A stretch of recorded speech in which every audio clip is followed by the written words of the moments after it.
ప్రకటిస్తున్న దేవుడు ఎంత మంచోడంటే నీకు ఏదైనా ఇస్తే తిరిగి తీసుకో. నిజంగా ఇచ్చి మాటనకపోతే తీసేసుకునే దేవుడు నా దేవుడైతే ఎవడో కూడా ఈ మందిరం గోడలెట్టుకుని వదలడం. ఎందుకని అడగరా? ప్రాణం ఎవరిచ్చారు? ఆయన తీసేసుకుంటానంటే ఎవడన్నా వెళ్తాడా?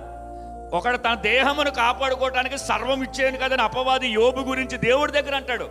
అంటే దేహమును కాపాడుకోవటానికి వాడు అని అన్నాడు. ఇప్పుడు దేవుడి ప్రాణం ఇచ్చాడు. నేను మందిరానికి రాకపోతే తీసేసుకుంటాడు. ఆదివారం మందిరంకి వెళ్ళకపోతే నా మందిరానికి రాలి నువ్వెందుకురా, వచ్చే నరులారా రండి అని పిలిచేస్తే అమ్మో ఏమైపోతుంది.